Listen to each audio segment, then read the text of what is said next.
Si aujourd'hui ton suivi client tient sur ta mémoire, ta boîte email ou un Excel, il y a de grandes chances que tu perdes de l'argent sans même t'en rendre compte. Et le pire dans tout ça, c'est que tu ne le vois pas. Des prospects oubliés, des relances jamais faites, des opportunités qui passent à la trappe. Et très souvent, on se dit une chose, le CRM, c'est pour les grosses boîtes, ce n'est pas pour moi. En réalité, c'est faux. Un CRM n'est pas réservé qu'aux grosses entreprises, il devient même souvent indispensable bien plus tôt, surtout quand on est indépendant, dirigeant de TPE ou responsable commercial. Dans cette vidéo, je vais t'expliquer simplement ce qu'est vraiment un CRM, pourquoi il peut faire la différence sur ton chiffre d'affaires, les risques concrets à ne pas utiliser un CRM et comment il peut t'aider à piloter ton activité avec des chiffres clairs grâce à des tableaux de bord par exemple. Que tu aies déjà entendu parler des CRM ou que tu n'en utilises aucun aujourd'hui, cette vidéo peut clairement te faire changer de perspective.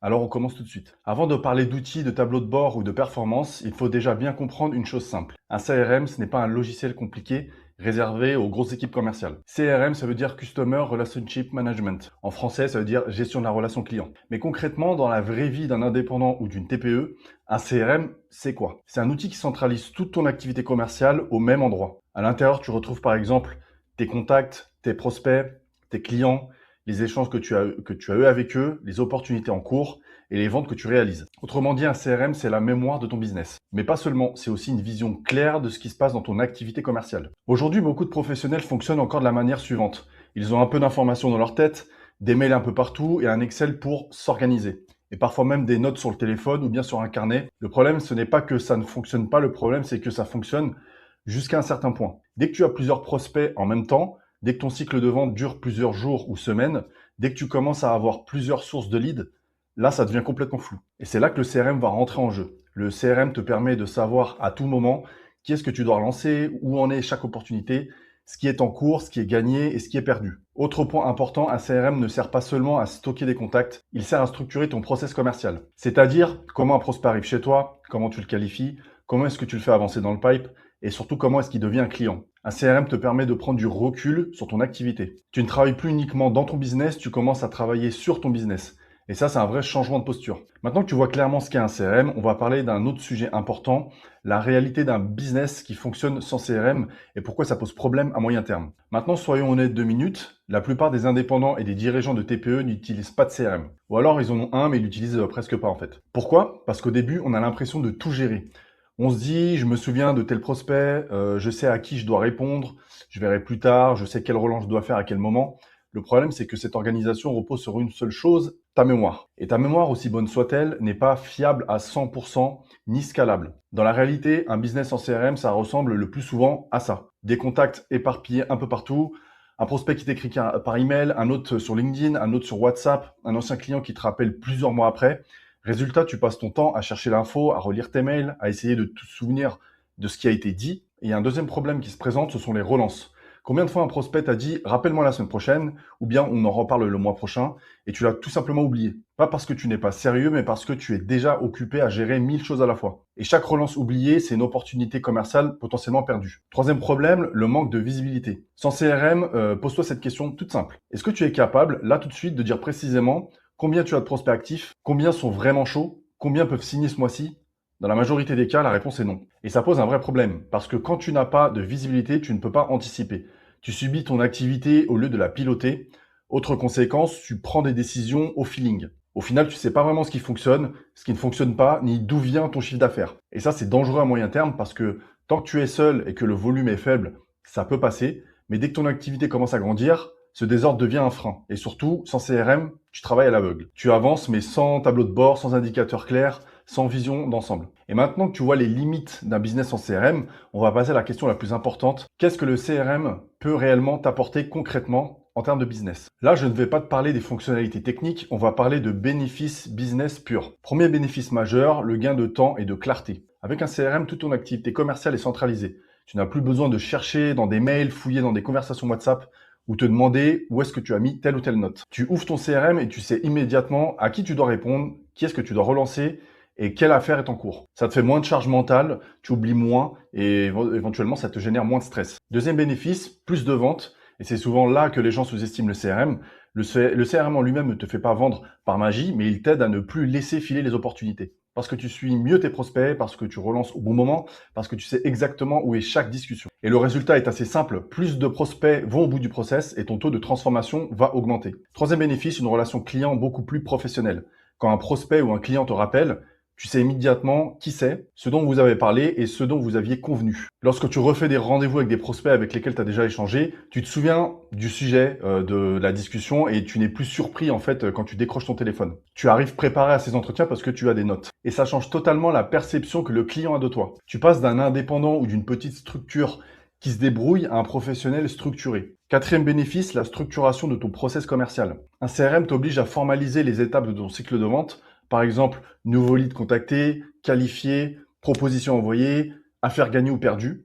Et ce simple fait de structurer ces étapes t'aide déjà à améliorer ta performance. Parce que tu identifies rapidement où les prospects bloquent, où tu perds des opportunités, et ce que tu peux optimiser. Enfin, et c'est souvent sous-estimé, le CRM te permet de prendre de la hauteur. Tu n'es plus en train de travailler dans l'urgence, mais vraiment tu commences à organiser ton activité. Et cette organisation, c'est la base pour pouvoir grandir sereinement. Mais le vrai point de bascule, ce n'est pas seulement l'organisation ou les ventes. Le vrai pouvoir du CRM, c'est le pilotage de ton activité. Et c'est exactement ce qu'on va voir dans la prochaine partie avec le suivi de la performance et les tableaux de bord. Au fait, petite parenthèse rapide. Si tu aimes ce genre de contenu, sache que je partage encore plus d'astuces exclusives dans ma newsletter. L'idée est très simple. Chaque semaine, tu reçois dans ta boîte mail des conseils concrets pour générer plus de leads, passer ta prospection à l'échelle, mieux utiliser ton CRM, améliorer tes méthodes, tes processus commerciaux et marketing en automatisant certaines tâches et mettre l'intelligence artificielle au service de ton entreprise. C'est du contenu que je ne poste pas ailleurs, ni sur YouTube, ni sur LinkedIn, ni sur toute autre plateforme. Si tu veux avoir une longueur d'avance, je te mets le lien juste en description. Tu cliques dessus, tu t'inscris en 10 secondes et c'est réglé. Merci de m'avoir écouté, je te laisse continuer la suite de la vidéo. Donc jusqu'ici, on a parlé d'organisation, de suivi et de vente, mais maintenant on va parler du vrai pouvoir d'un CRM, le pilotage de ton activité. Parce qu'un business ne se pilote pas à l'instinct, il se pilote avec des chiffres concrets. Sans CRM, tu travailles, avec un CRM, tu pilotes. Et la différence est énorme. Grâce à un CRM, tu peux enfin répondre à des questions simples, mais essentielles. Ces questions, ça peut être par exemple, combien de leads j'ai généré ce mois-ci? D'où est-ce qu'ils viennent? Par quel canal d'acquisition ils sont arrivés? Combien se transforment en clients? Combien de chiffre d'affaires est en cours? Sans CRM, ces réponses sont souvent floues. Avec un CRM, elles sont visibles en quelques secondes. C'est là qu'interviennent les tableaux de bord, donc les dashboards qu'on trouve dans plein de CRM. Ce ne sont pas des graphiques pour faire joli, ce sont des outils de décision. Un bon dashboard CRM te permet de suivre par exemple le nombre de prospects actifs, le taux de transformation, la durée moyenne des cycles de vente, le chiffre d'affaires généré et la performance de chaque canal d'acquisition. Et ce point-là, il est fondamental parce que quand tu vois clairement ces chiffres, tu peux enfin comprendre ce qui fonctionne et ce qui ne fonctionne pas. Tu vas arrêter de te dire par exemple, j'ai l'impression que LinkedIn marche mieux comparé à la prospection par email. Là, avec cette affirmation, tu es sur de l'intuition, alors que l'idée des dashboards, c'est vraiment de prendre des décisions en fonction des données que tu reçois. Donc, ça va te permettre de savoir est-ce que tu as plus d'opportunités commerciales depuis LinkedIn ou depuis les prospections par email. Et ensuite, tu prendras une décision. En gros, le CRM te fait passer d'une gestion au ressenti à une gestion factuelle. Autre avantage énorme, l'anticipation. Avec un CRM, tu sais ce qui est en cours, tu sais ce qui peut tomber ce mois-ci et ce qui tombera probablement le mois prochain. Tu peux anticiper ton chiffre d'affaires, anticiper la charge de travail, anticiper tes besoins et ça change complètement ta façon de travailler. Tu ne subis plus l'activité, tu la pilotes comme j'ai dit précédemment. Même pour un indépendant ou une TPE, avoir cette visibilité, c'est un luxe, mais surtout un énorme avantage concurrentiel. Parce que pendant que certains avancent à l'aveugle, toi, tu sais exactement où tu vas. Et maintenant que tu vois à quel point le CRM peut t'aider à piloter ton activité, on va parler du sujet souvent sous-estimé,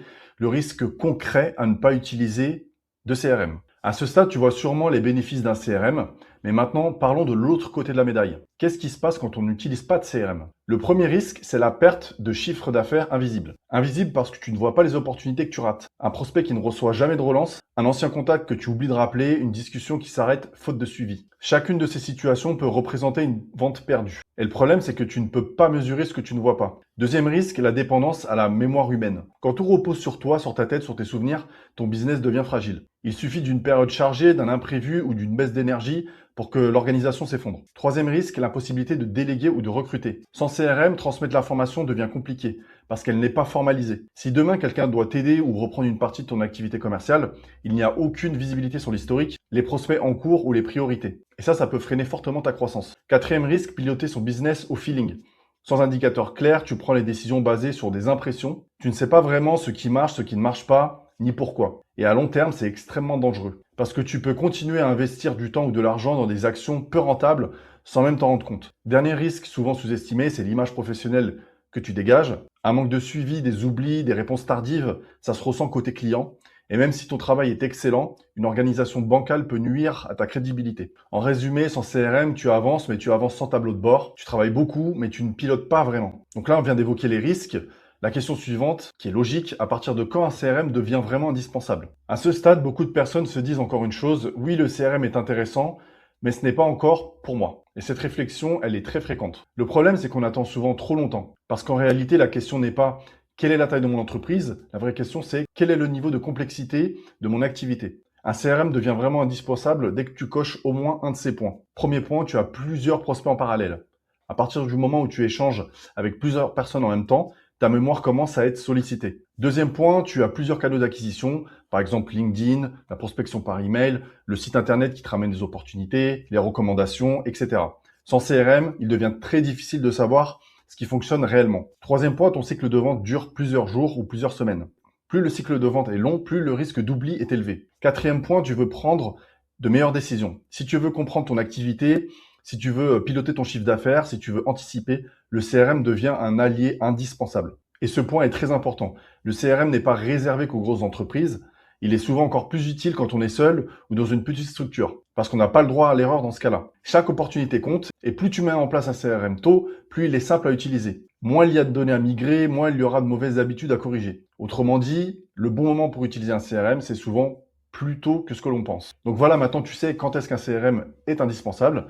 Et il me reste une question concrète. Quel CRM choisir quand on est indépendant ou dirigeant de TPE? À ce stade, tu peux te poser la question suivante. Ok, j'ai compris l'intérêt, mais quel CRM je choisis concrètement? Et ici, donc, je vais être clair, hein, il n'existe pas le meilleur CRM universel. Il existe surtout des CRM plus ou moins adaptés à ton organisation, à ton niveau de maturité et à ta façon de travailler. L'objectif, surtout au début, ce n'est pas d'avoir un outil ultra complexe, c'est d'avoir un CRM que tu vas réellement utiliser. Premier exemple, HubSpot, c'est souvent un très bon point d'entrée. Pourquoi? Parce qu'il propose une version gratuite, simple à prendre en main, avec des fonctionnalités essentielles. Tu as les contacts, le pipeline commercial, le suivi des opportunités et tes premiers tableaux de bord de suivi d'activité. Pour beaucoup d'indépendants ou de TPE, c'est largement suffisant pour démarrer. Deuxième exemple d'outil, Pipedrive. Là, on est sur un outil très orienté vente. Si ton activité repose beaucoup sur le suivi des opportunités, les relances et la gestion d'un pipeline commercial clair, Pipedrive est souvent très apprécié. Si ton activité repose beaucoup sur le suivi des opportunités, les relances et la gestion d'un pipeline commercial qui est clair, Pipedrive est souvent très apprécié. Il est visuel, simple à comprendre et très efficace pour ne rien oublier. Troisième exemple de CRM que tu peux utiliser, c'est Zoho CRM. Zoho est très intéressant si tu veux un peu plus de personnalisation tout en restant sur des budgets raisonnables. Il peut convenir à des structures qui commencent à se structurer davantage avec un besoin plus large que le simple suivi commercial. Enfin, dernier petit exemple, Sellsy. Donc là, c'est un CRM français, souvent apprécié des TPE et des PME, avec une approche assez complète. Donc tu as des fonctionnalités CRM, de facturation, de suivi client. Il peut être pertinent si tu cherches une solution un petit peu plus tout en un. Mais encore une fois, le plus important, ce n'est pas la liste d'outils, le plus important, c'est l'usage que tu en fais.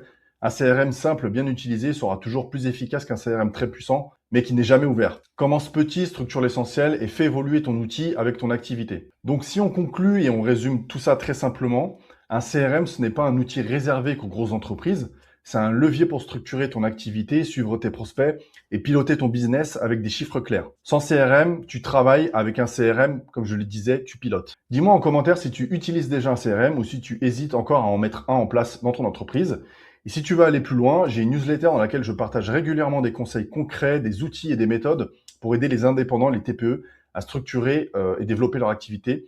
Le lien est dans la description de cette vidéo. Je te remercie d'avoir regardé la vidéo. Je te dis à très vite. Salut!